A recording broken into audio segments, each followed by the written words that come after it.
Good morning, everyone, and welcome to the IWH Speaker Series, our first speaker series of the 2022-23 year.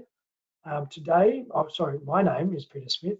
I'm the President of the Institute for Work and Health, and it's my pleasure today to introduce Dr. Monique Gignac, who is the Scientific Director and a Senior Scientist at the Institute for Work and Health, also a Professor in the Dalalana School of Public Health at the University of Toronto. Monique will be presenting today on what do workplaces need to know to help older workers stay at the job. This work is related to the Accommodating and Communicating about Episodic Disabilities project, which is called the ACE project, where Monique is the director of that project at the Institute for Work and Health.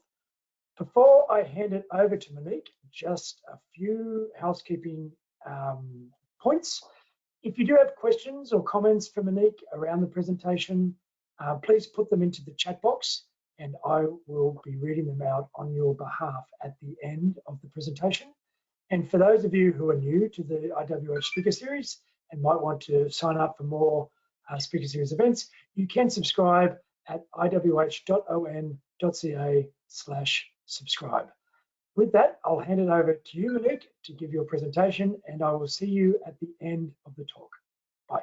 Okay, thank you very much, Peter, and welcome everybody. As Peter mentioned, today I'm going to talk a little bit about what workplaces need to know to help older workers stay on the job.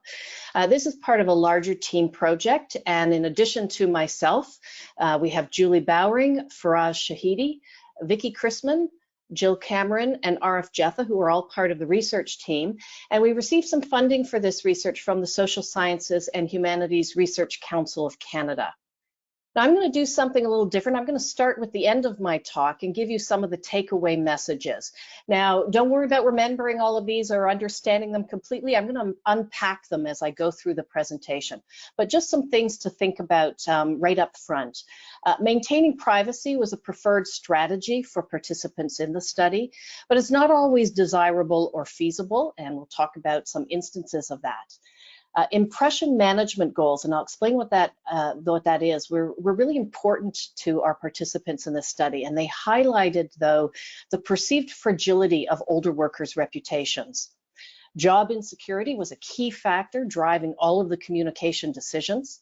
And there was a preference for informal assistance, and that I think really raises challenges for organizations on how to provide a supportive workplace when some of your employees don't want formal interventions and may not be willing to communicate their needs very easily. And finally, perceived ageism was fairly commonly noted, and it really served to undermine trust and the sharing of needs. So I'm going to come back to these. Let me now start at the beginning and give you a bit of context. I think we're all aware that there are historic labor shortages that are affecting every Canadian job sector. Many workers aged 50 years and older want to work longer, often beyond a traditional retirement age. In making a decision whether to continue working, workers will consider a number of factors. They'll look at their finances, their health, opportunities for meaningful activity, and things like workplace context in terms of the flexibility of a job and what's entitled. They'll look at, what others in their network are doing and so on. But what we understand much less are what are the challenges that older workers say might impact their ability to keep working. And do older workers with work-related needs disclose them to others to get support, or do they believe that not sharing personal needs is really the best strategy to extend their working life? And so if we're to try to address labor shortages, maintain and enhance a diverse and inclusive workforce, we really need to better understand then the employment context and the communication decisions of workers aged 50 years and older. So before I move on, I do want to just apologize to any of you who've been kind of winded by hearing me say that older workers are aged 50 years and older. I don't mean to suggest that if you're 50 and older, you are old, but really this is a time of life that we know in the 50s, people start to look at their career, evaluate how long they want that career to be, when they might retire. And sadly, whether we like it or not, others start looking at workers age 50 years of age and older as often older workers. And in fact, we know that research tells us that there are several negative pervasive beliefs about older workers. One of them is a perceived reluctance to learn new skills, especially around technology. People will also talk about physical and cognitive capacity changes that can come with age that make some job demands difficult. In fact, there isn't a lot of research, but the research that's out there tends to find that a lot of these negative aging stereotypes often aren't supported by workplace data. We don't see what people think that are out there. But it does mean that these perceived stereotypes or ageism might be impacting whether older workers choose to disclose or not disclose personal information. There are also theories out there about when we share personal and private information with others. And so I just want to mention these very briefly. Typically, the theories that focus on why people decide to make a decision to say something or not really emphasize, well, what is it that the person's goals are? What do they think the outcomes will be, and what are their concerns? So two theories, just to give you an example. One is called communication privacy management theory. This theory really emphasizes that we will share information if we can keep control of that information. So if I feel as though in sharing something, others are going to take it, they might do something with it that I don't want them to do, or it might be shared beyond the group that I want it to go to, I'll be less likely to share. Stress basically happens when ownership of information is lost or misused. A different model called the disclosure processes model, it really emphasizes what they call approach and avoidance goals, and it says these drive decisions. So an approach expectation is one where a person anticipates something positive or rewarding will happen from sharing. So it might improve a relationship with someone, it might help with needs. An avoidance expectation is one where a person might anticipate a negative or undesired outcome. So I might lose a promotion or career opportunities. And of course, people are more likely to share if they feel that there will be a rewarding or positive outcome, and less likely to share if they think there will be a negative outcome. So as interesting as these theories are, they really have not been very much applied to research on employment. They've been used mostly in other situations, for example, control of health information and so on. Now, there is research on employment. This research tends to be more atheoretical, and it looks mostly at health conditions, and especially mental health conditions, and whether people disclose these in their workplace. And the three factors that really seem to drive disclosure in this research is, first of all, a need to disclose. So does a person feel their situation is severe enough that someone needs to know, or it's having an impact others are noticing? A second issue is concerns about stigma. If you are concerned about stigma, people are less likely to disclose. And perceived support. So, workplaces that are perceived as supportive are often ones where people are more likely to share some information. So all of this as a little bit of background leaves us some gaps. First of all, we have some communication theories. They really haven't been applied to employment contexts. The theories identify some interesting and important concepts like control and negative and positive goals, but they don't illuminate the specific needs that older adults might be faced with and what their decision-making process and considerations are. And finally, other employment research focuses really on health conditions, but not, again, on older workers. So we asked really, what are the work-related challenges that older workers report impact their job sustainability that might enable them to stay or result in them leaving? So what are their needs? And then second, what factors are important to understand about disclosure decisions, again, from the perspective of older workers? So for this study, we used qualitative content methods and analyses. I won't go into a lot of detail about the methods, but I'm happy to answer questions about it.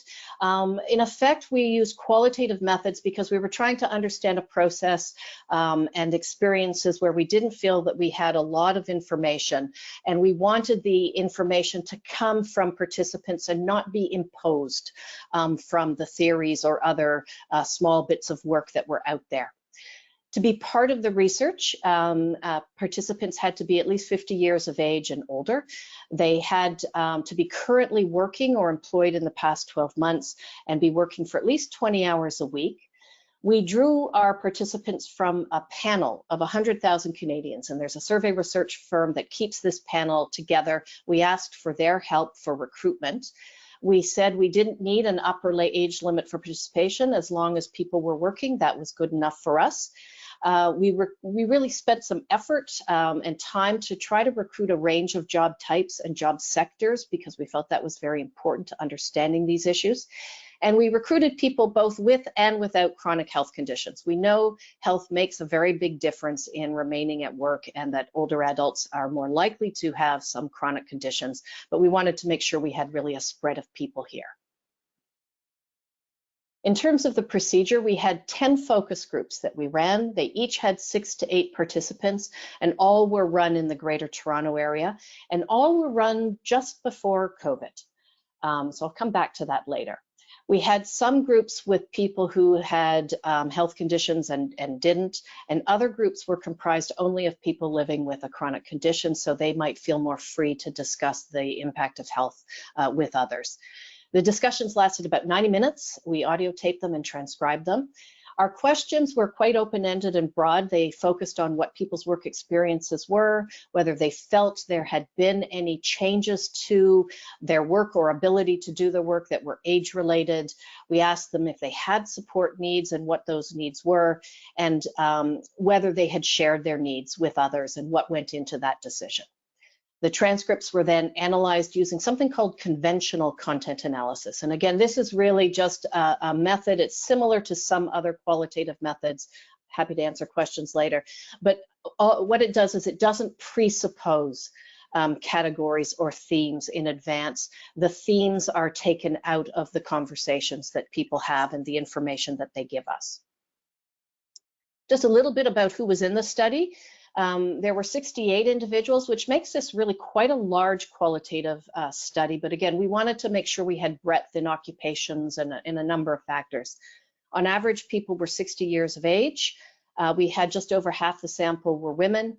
Over half were married or living as married. We had about 45% of people who had a chronic kind of a condition that at least sometimes affected their work. 3/4 of our participants were employed full-time, but about 1 in 5 told us they were on contract work, and another 1 in 5, not the same people, said they had changed jobs in the last year. That's a little bit about who was in the study. In terms of sort of just some general comments about what we found before I get into the themes, most of our participants said they wanted to remain employed up to or past the age of 65 years. All of the participants in the study really recognized that sharing personal information was a part of a good relationship with others. It helps to foster connections. It can help address work-related issues. It just makes us get along with one another better. But when it came to personal needs that might impact work, now you started to see more of a reluctance to share information. So it's fine to talk about what you're doing on the weekend or your holidays, but something that might impact work was seen a little bit differently. And so that's what I want to talk about in the 4 themes that we saw emerge with the data. So the first theme really centered on what were those needs. And whether you need to say something or not. And so just an example quote here, someone said it's a personal issue until it affects what you're doing. A second theme revolved around trying to maintain one's reputation. And someone commented, it can be dangerous. It can be, well, you make yourself vulnerable if you give too much, if you give away too much. There's certain information you don't share. A third theme was all about trust in others and perceived support, which was similar to what we saw in some of, or what I mentioned up front in some of the other research. Someone said, I would always say, err on the side of privacy and discretion. You don't know if you can trust everybody you speak to not spread things around that are private. And finally, there was this perceptions of job insecurity. Someone saying, you have to ask yourself, is it really worth antagonizing the person who controls your career? And the answer is no. So I'm going to go back now and unpack each of these themes a little bit more. When it came to this sort of perceived need to communicate, there were 5 different topics that people talked about as representing a need, that they had to make a decision about, should they say something or not. The first 2 were revolving around health. So people lived with a health condition, or they noted some, again, normative age-related health changes. Things like, I don't have the energy that I used to, or I don't have quite the mobility that I used to at one time. In general, people's experiences and their recommendations were, you don't talk about these unless you have to. So someone said, if you've got a bad hip, you've got diabetes or whatever, poor thing. But he's depressed. If he's depressed, can we count on him? I'm not so sure. If I would hide anything, I would hide mental health. That certainly came up more than once with any time it was a mental health issue. But there were a number of people also with physical health conditions who felt much the same way, that they wouldn't share them if they didn't have to. Another quote, everybody who's got kids knows that things happen. You've got to take time off work, but if it's yourself, it just doesn't resonate as much when you've got a health issue because you're getting old. You get stigmatized, okay? A third issue that came up was caregiving responsibilities. Here, there seemed to be much more positive experiences that our respondents noted. So one person said, when my husband took sick and he had to be away, they were really, really good with me. They accommodated me, no problem. And the issues here seem to be that everybody recognized that often caregiving issues came up as a crisis. They had to be dealt with right away. They could happen to anybody at any time. And so there was understanding and a desire to be supportive. Where support started to wane a little bit was if caregiving was seen as something that was going to be an ongoing issue that would be highly disruptive to the workplace. And there was a sense that people were saying, you know, they were really needing to set up something that would help the caregiving responsibilities to have less of an impact on their job. But for the most part, people noted that this was something that was positive, that they either did share or felt they had to share, and people were supportive. A fourth theme that came up was skills and training related needs. Here, I think in general, the comments were that everybody recognized that this is a fast changing world, especially with technology, and that workers needed to keep relevant. And so people said, you know, I think we do have to keep relevant. Every opportunity that is presented at my workplace for me to learn, I grab it. We heard a lot about this, that you have to ensure that you don't make yourself redundant. At the same time, if there was any sense that you might be taking a little longer to learn something, or that others already knew all of this and that you were somehow behind, or you might learn differently and it might take you a little longer to learn something, or you might need a bit more practice, there was less willingness to share that information, especially with supervisors and managers. So someone said, there's a colleague who is more savvy, and she said, come here and I'll show you how to do that. But I would never let the administration know that I'm getting help from somebody. And then the final need that came up was retirement planning. Obviously, you have to tell people you're retiring at some point, so the disclosure will happen. Here, the issue was all about timing, whether or not you do this early or whether you do it later. So we had some people who were very upfront about this. I have a date on my wall in my cubicle when I'm departing for retirement. I keep no secrets about it. But many others struggled with the right time because of the kinds of issues raised by this second quote. It's dead man walking. As soon as they know you're out the door, well, why would I bother talking to you? It's like you're invisible. I've seen it and it's a shame, but it has happened. So people talked about seeing colleagues or themselves being left out of opportunities, not getting a chance to participate, people no longer thinking you were as relevant or important in planning or making decisions because you were winding down. You know, someone talked about, oh, there's always those 3 old guys sitting at a table in the lunchroom, and everybody avoids them, and everybody wonders why they're still there. Of course, that hasn't been happening since COVID, but still that issue of it can be detrimental to the end of your career to let people know too soon that you want to retire. So those were the big issues that came up around which people were making decisions, and you can see that they weren't always the same decisions to disclose or not. One of the big factors that influenced whether or not someone would say something was trying to maintain one's reputation. So this kind of impression management. Participants spoke of the importance of others' impression of them. And they talked about how they had spent really a career of time and effort that had gone into cultivating a reputation as someone who's productive, who's motivated, who's skilled, who's a good worker. And we all do that. We all manage our impressions to look good for others. What was interesting that was coming up here was just how fragile and vulnerable older workers thought their reputations were. That they were very concerned with age and ageism and stereotypes, that a bad day, one wrong move, and you know, a lifetime of trying to build a reputation could be wiped out. And that if they communicated any support needs, especially health-related needs again, this would really undermine their reputation and make them vulnerable to gossip, misperceptions about their abilities, or lost future opportunities. So some quotes. I'm very careful about what I decide to share because I don't want to diminish myself in someone else's eyes. Another person, I don't think I would confide in someone at work. They make assumptions. Oh, well, if you're ill, are you going to be able to do this or that? And a woman with MS, I didn't talk about my multiple sclerosis on purpose because I didn't want them to make any predictions about my ability to continue doing my work. Okay. The third theme that came up was trust in others and perceived support.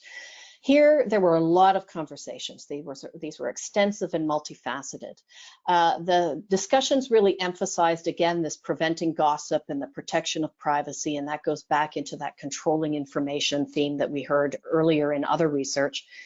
But then there was this preference for informal support over formal support that was mentioned, and I'll talk about that in a moment, and then trust came up. So in terms of formal versus informal support, what this was really revolving around often was bringing in human resources or someone, or a disability manager or a union representative, someone that would make the support more formal. And there was a tendency for people to believe that they did not want to do this.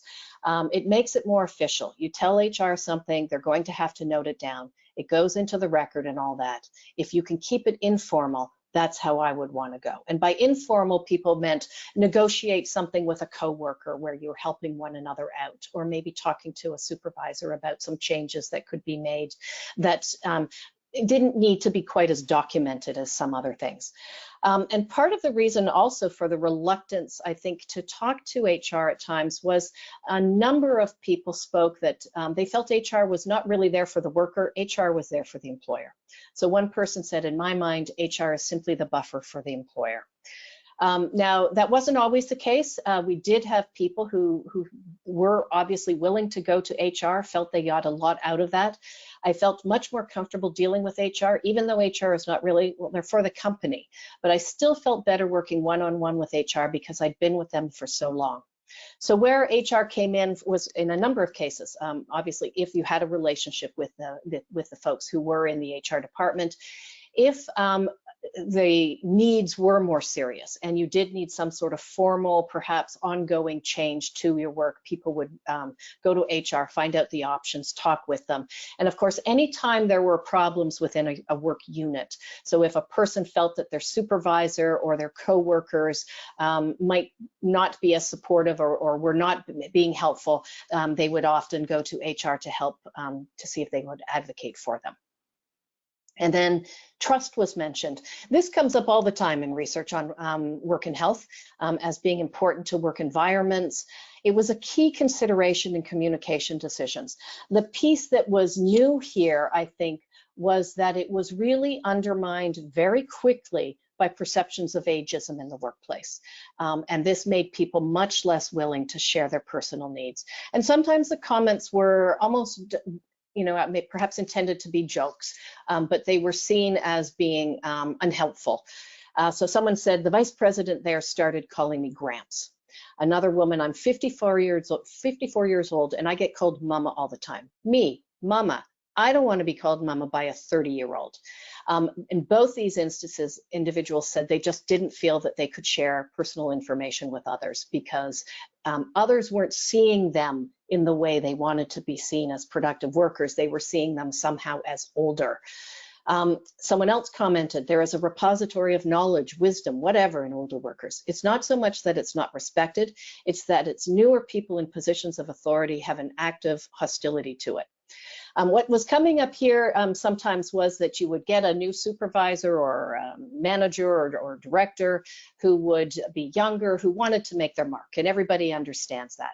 But a perception that sometimes when people with greater tenure at an organization who are older workers would mention something about experience or the ways things had been done in the past, it was treated as if that person was looking backwards, they were not progressive or forward looking, they were stuck in the past, they were a problem.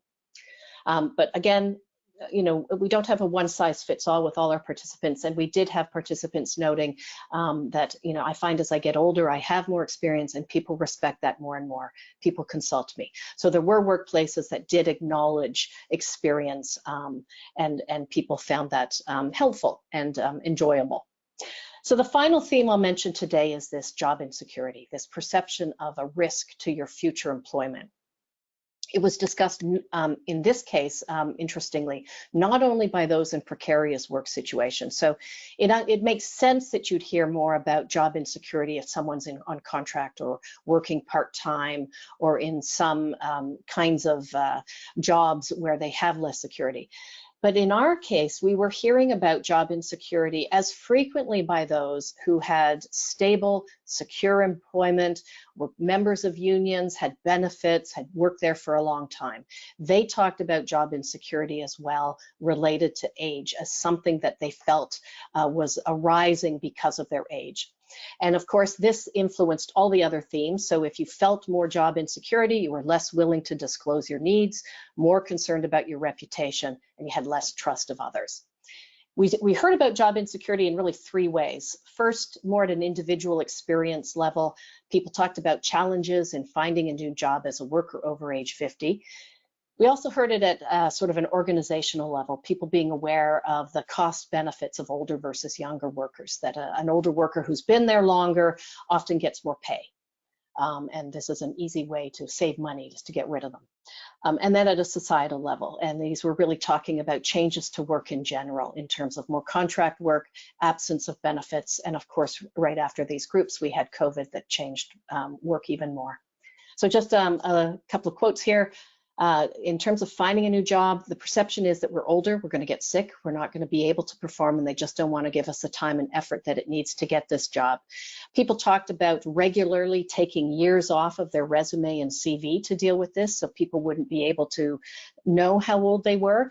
People talked about getting a lot of interviews that way, but as soon as they walked in the door for a face-to-face interview, feeling as though sometimes people sort of shut them out. They knew right away they weren't going to get this job.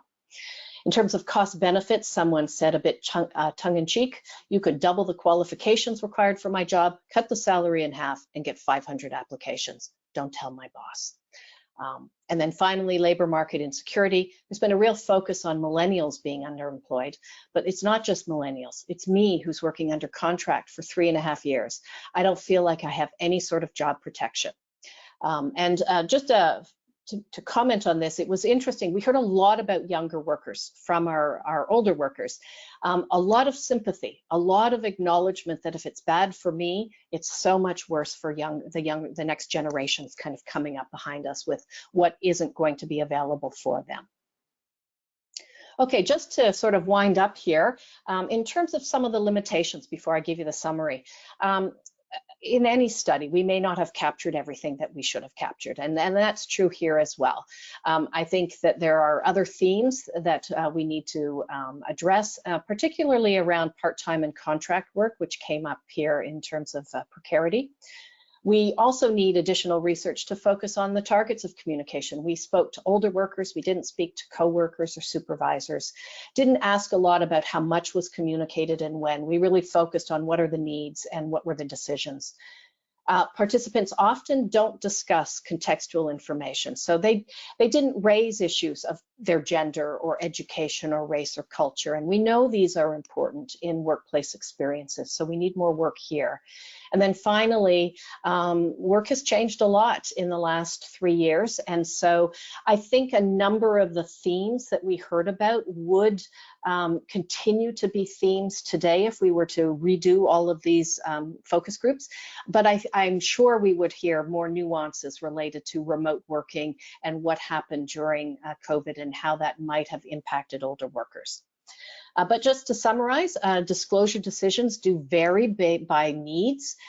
Maintaining privacy and control over information is preferred, but people did recognize that in a work situation, it's not always desirable or feasible. There are demands of the job, there are relationships to be forged, maintaining skills. These all have an impact on whether you say something. Impression management was not only very important, but it really highlighted the fragility of older workers' reputations, how they were concerned that they could lose these reputations overnight just because of their age. Perceived job insecurity was a key factor, but it wasn't just for precarious work. It was also in all work situations, including those that were more permanent and stable. This situation that we had where people really didn't want to go communicate needs and get formal intervention and assistance, that's really going to create challenges, I think, for workplaces where they may not know what's going on, what their workers are experiencing because of a reluctance to disclose. And this ageism that was common, not necessarily overt, but was there. Older workers reported it. And so I think it really suggests some work that we need to do on policies and practices that are really proactively creating the kind of flexibility and supportive environments that would enable a worker to adapt and still maintain privacy. So what can you do on your own without having to disclose? And of course, it highlights awareness and addressing ageist attitudes and behaviors as part of equity, diversity, and inclusion policies. So I will stop there. If you're interested in the study, we do have a PDF. It is published and it is free, and you can see lots more quotes from workers and the themes in more detail, and there's a link up at the top there. We will also, we regularly at IWH do plain language summaries and talk about our research, so I've given you some information there for subscribing to IWH various alerts. And Peter, I will stop there for you to open it for comments and questions. Great, thank you very much, Monique. Just the dog was in. It was such an exciting presentation. Quite a few comments in the chat. Just a reminder to people, if you do have questions for Monique, please do put them in the chat box, and I'll get to as many as I can. Monique, you mentioned during your presentation a few times just around that this information was collected prior to the COVID pandemic, and some things would be similar, some things might have changed. There's a few questions just around if you could maybe dig into that a little bit more around, you know, we've heard stories about older workers, great resignations, and I guess, how do you think, based on what you know, how do you think the pandemic might have changed some of these findings, both positively and negatively? Yeah, so I think you're right. We certainly heard with workers who had any health conditions, older workers with health conditions were often concerned about COVID, especially in the first and second waves. And there were a number of retirements. You know, this is the time maybe I should go, even though perhaps I wasn't quite ready. I will go because I am concerned. And in particular, we heard of this in the healthcare sector and education sectors. So that's something that happened. Some of what we've heard also related to health and aging were that people felt that some of those age-related changes around fatigue and so on, it was helpful to be able to work at home. People felt this is a way I think I would like to go in the future, because the remote work situation provided people were able to set up at home. And that's something we need to have more attention to. We know this digital divide, and we have colleagues at the Institute, RF Jetha, looking at some of this work. Some groups of people were less prepared to be working at home. And so that had an impact on older workers.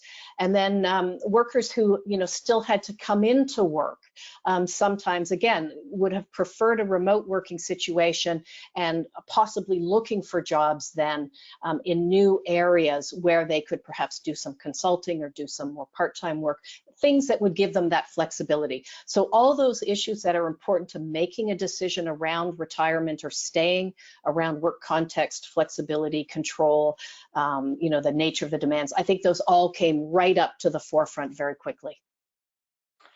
Great. So quite a few comments just highlighting the importance of this work. Some comments around how big business associations are starting to really think about these issues around how to support older workers in the labour market, realising that birth rates are down and that maintaining the experience and skills that older workers bring is an important thing to do as an organisation. There are a few questions just around if you have any plans to get employer perspectives on how they feel about disclosure and information like that as part of some of the ongoing work that you're doing, or if you had highlighted any differences about perspectives from workers within particular industry groups versus others. So 2 questions there. Okay, so we would like very much to get employer perspectives. We have done some research in the past where we interviewed, again, supervisors, HR, union representatives, labor lawyers, a variety of people in workplaces. There, the focus was more on health issues. But they raised a number of really important topics around communicating and not communicating, and the challenges. Again, we want to set up a situation where people who aren't ready to say something might feel free to do that. So they talked about some of the challenges there. They talked about mental health versus physical health. In fact, this ACE project that we're working on is very much also interested in getting employer needs and perspectives, and we have some new tools that are looking at job accommodations and planning tools and trying to get employer perspectives on that to see if these will be helpful in workplaces. And then, sorry, Peter, the second part of the question?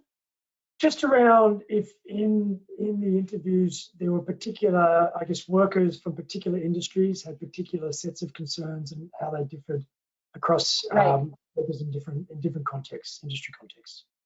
Yeah, so just a couple of comments there. I think we heard a fair bit about information technology industries that had older adults as being industries where there was a lot of change, a lot of fast change, and a number of people had worked in communications, for example, and that their job was just not the same kind of job anymore. And so that they in particular, or if you worked in software development and everything, they had to be really ready to be building their skills all the time. So this was a very fast changing, different world than it had been perhaps even 10, 15 years earlier. So we heard a bit about that industry as being different. Any industry that required a lot of physical activity, we heard about. So healthcare, construction, those industries and the challenges that older workers face there. In some cases, technology was helping to, to do the work better, but they also talked about they are trying to stay within their sector, but perhaps seek new kinds of jobs. So be a care coordinator as opposed to a nurse on the floor, that kind of thing, or try to get, drive equipment rather than have to be doing some of the lifting and other kinds of work. So we did hear things by sector, but I think there's a lot more that could be done to really do a deep dive into different areas and that we wouldn't have seen as much here. Again, I think those themes around trust and job security or insecurity would be important, but the nuances that I think would really help organizations do more. We could do with, we need more research for some of these sectors. Okay. A question just around some of the I guess, the methodology, just around, I guess, did you find that workers that you were recruiting were happy to talk about these topics? Did you have any challenges recruiting people to have a conversation with you, and how the interviews went in terms of, I guess, the openness of workers to discuss some of the issues? Mm-hmm. I always get a lot out of focus groups, and I know there are advantages to one-on-one interviews, which we've used as well in our studies, because you are with a person who can then perhaps feel that they're really opening up on a topic. But when you do focus groups, what we were finding anyway was by asking people questions, really reminding them that what we want to hear from you are diverse perspectives. So if someone raises something that isn't your experience, we need to know. We want you to tell us. And giving people permission then to have more of a conversation back and forth, to share, to say, oh, well, that's really interesting, but that's not been my experience. These groups became incredibly rich in their conversations. The one thing we did change was we had early on a couple of groups that were more these mixed groups, where we had one person perhaps with a chronic health condition, and we were feeling that people weren't necessarily sharing as much detail because they didn't want to go into details about their health. And particularly, there was a person I know that mentioned he had been living with mental health issues and really just didn't want to share it. So that's why we then started to have some groups that were filled with people who did have at least a chronic health condition of some kind. And that seemed to then also really help individuals to feel free to share information. And I think we got a lot more depth in some of those topics and themes than we might have got if we hadn't if we hadn't done focus groups, and we hadn't, again, really worked hard to make the environment one where people were sharing. We had a lot of people at the end say, are you doing anything else? Can I sign up for more? How fantastic this was, how it allowed them to vent and was almost therapeutic. Okay, so the next, it's actually an interesting segue, because the next, I've got a series of questions just around particular health conditions. And I guess you already mentioned that it's not just about health. Although it's among older workers, it's not just about the presence of health conditions. But did you find, in terms of the work that you had mentioned a gentleman with a mental health condition in your slides, you had someone with multiple sclerosis. Were there other health conditions that came up, such as mental health conditions, early onset dementia, that seemed to be where particular challenges lay? I guess, could you comment, any comments for the audience around the particular types of health conditions that seem to be brought up more often than others? Right, so for the mental health conditions, the two we heard most about were depression and anxiety. And the anxiety, of course, being then an extra layer of challenge when you're already concerned about aging issues and your job and everything. And that really made work difficult. I think we didn't hear about other more serious mental health conditions in this study. In some of the work we did with employers, we did hear about conditions like bipolar. We also heard about mental health issues related to addictions, and we didn't have those really discussed in these groups, but they created different challenges, I think, for workers. Heard about things like arthritis and particular occupations. So someone who was in landscaping, somebody who was in construction, somebody who was a driver. So MSK conditions were common, and we do know they're very common and work related. And they created particular challenges when the job was physically demanding. Did not hear about early onset dementia. But we did hear people talk about what I guess would be more normative age-related changes around, I just can't juggle the same information that I used to, or, I have to use strategies to help myself remember information and juggle lots of things. I don't seem to be able to work without a calendar, that I used to be able to do that. So things like that. Any condition like MS that was one that could progressively get worse, rheumatoid arthritis, MS, Crohn's or colitis, those kinds of inflammatory conditions that often degenerate over time. There was a lot of, they often came hand in hand with anxiety as well, and real concerns about how long a person would be able to continue working. But people typically really did want to stay working, wanted to look for solutions and strategies where perhaps they could find a way to work longer. Okay, some questions now. I mean, I know the research didn't set out to sort of examine differences across groups, but there are a number of questions just around if you noted differences across other social stratifiers, such as race, ethnicity, between men and women, geographical locations. I guess, are there other differences that you noted as part of the interview process, which seem to be worthy of maybe some future investigation? And as I mentioned, people don't usually talk about these issues, and that's one of the challenges, I think, in qualitative research. People tend to say, well, I am who I am, so I only can speak about my experiences.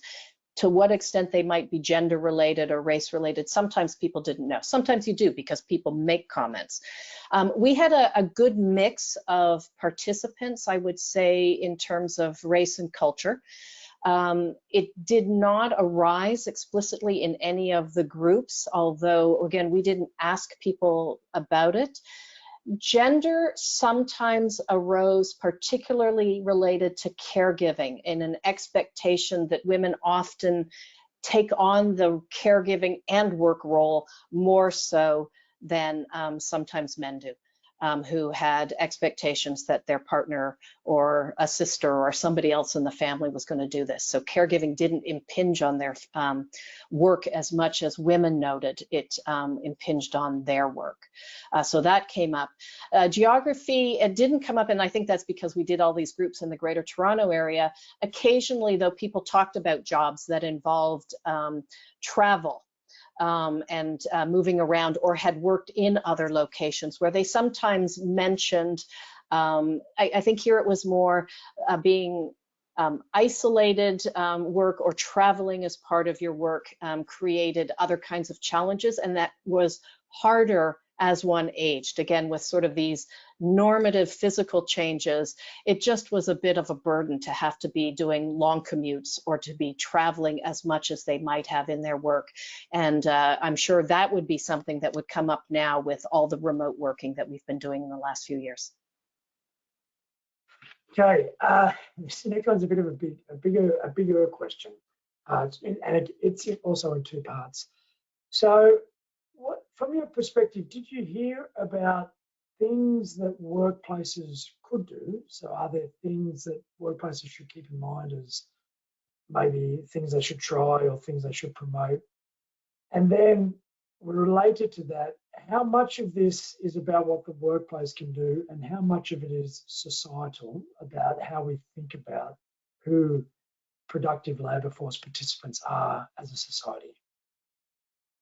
Okay, thank you. And I've just made hopefully I'll get all this. So in terms of what workplaces could do, I think, there are different levels. At the sort of the more general level was really maybe start reminding, we're very interested in equity, diversity, inclusion. This is a good opportunity to remember that older workers and younger workers, but there are needs of older workers that people should be aware of. The jokes, the mama, the gramps, did not fly. This really undermined trust. So sometimes these are little things that people are doing.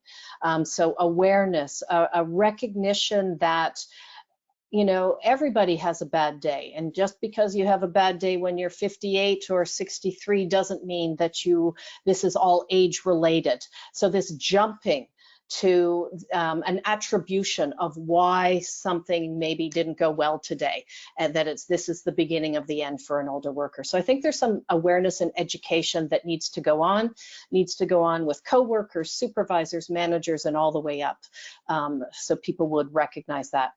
I think a challenge here again, as we heard, was how can we make workplaces as supportive as they can be without having people need to disclose why they need this. So, flexible work arrangements that many organizations have in terms of when you can arrive and leave in your day. It's a great example of something people thought was really helpful. It can address whether those needs are caregiving, whether those needs are your own health, whether you just have a preference for when you commute and how you work. So there are some existing policies and practices that people were saying were quite helpful. I think the challenge, maybe HR representatives, they need to have a bit of a focus on their own profession and the reputation that they have as being helpful in some circumstances, but as not being the first stop for people. When we did talk to HR people in some of our other studies, I think there was a sense that, oh, we're here and people know about us and they come to us. And you certainly do get people, but a lot of employees don't maybe see you the way you'd like to be seen. So maybe do some work on what you would like people to see. So those are some of the kinds of things, again, in that flexibility, awareness, education, I think workplaces could be focused on. In terms of how much of this is a workplace's problem versus a larger societal issue, I think that's it's an excellent point. I think these really are bigger issues. We're in this time of change. We have labor shortages, but at the same time, a lot of people feel as though their job is insecure, that they are vulnerable, that they may not be here tomorrow because things are changing so dramatically. So I think we do need conversations at a bigger level that are really looking at things like the nature of work. Again, this gig work, contract work, this is really hurting people who are quite vulnerable, those starting out, those living with disabilities, those who, are now 50 and are trying to save for their retirement, but can't do it. The job stories people shared with us, I mentioned that I think nearly 20% of our participants had changed jobs in the previous year. If you looked at the previous 5 years, it was an even greater percentage of people, of course. And the challenges they talked about related to finding work as someone who is 50 years of age and older were so profound and considerable. This, I think, is really a larger conversation that we need to be engaged in trying to deal with this in better ways. And getting some information out there that just because you're older doesn't mean you'll be sick tomorrow and drawing on benefits and gone. Great. We're almost at the end of our questions, Monique. There is one question which is just around, so there's a number of, I guess, research gaps. You've identified areas where future research might head. The link to the work of the ACE project has been posted by Sabrina in the chat stream. But is there other related projects that are currently ongoing as part of the ACE partnership, which are relevant to what you've spoken about today? Well, thank you for raising that. So the ACE project is really focused on this accommodating and communicating, and it's got a focus on episodic disabilities. But there are two things that we're doing in that project that are of interest. One is we've been trying to create tools to help people have conversations, to get support in a way that will accommodate you if you don't want to say something or if you do. So we've created something called the Job Demands and Accommodation Planning Tool, and we're hoping this will go public and be available in November. But what it really does is it takes various types of job demands across 4 areas. So physical demands of work, cognitive demands of work, interpersonal demands, and job conditions. There's a worker version and a version for workplaces. So people are asked, is this an important aspect of either your job or the job? And if they say yes, are you having difficulty with it? If you say no, you move on. If you say yes and you're asked about how frequently, it's a problem. And at the end of completing all of this, there are 24 different job demands.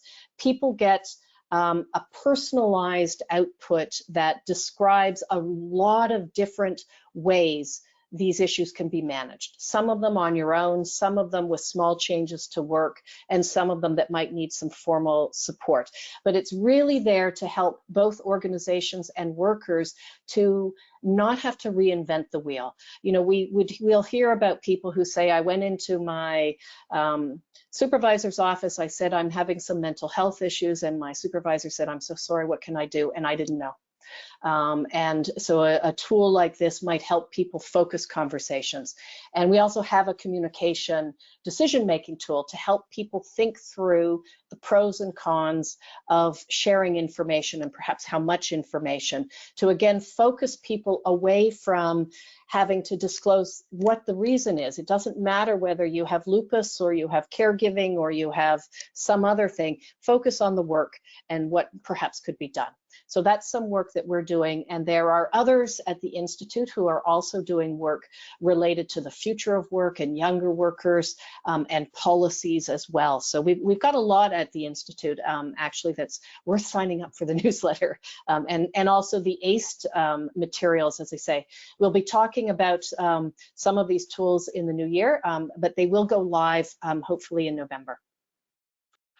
Great. Well, that's a great segue to end the presentation today, Monique. For those of you who are joining us for the first time, or maybe you've joined the Speaker Series presentations before, Monique does have some links there on her slides about how you can subscribe for the latest research and news from the Institute at iwh.on.ca/subscribe, and also about the Speaker Series. So if you are joining us for the first time, we do run the Speaker Series every month. Almost always on a Tuesday at 11 o'clock. But if you want to hear about the next Speaker Series and when it's going to happen, it's a great idea to subscribe to the Speaker Series email list. For those of you who are interested, our next Speaker Series presentation is on October 18, and the topic will be on return to work in the Ontario Police Services. And Dwayne Bernard, a scientist at the Institute for Work and Health, will be describing current practices and experiences. So if you are interested, please subscribe or go to the Speaker Series website where you can or will be able to soon register for that presentation. Thank you very much again, Monique, for your presentation today and for answering the questions. And thanks to everyone who joined us. We hope to see you again soon. Yes, thank you, everyone.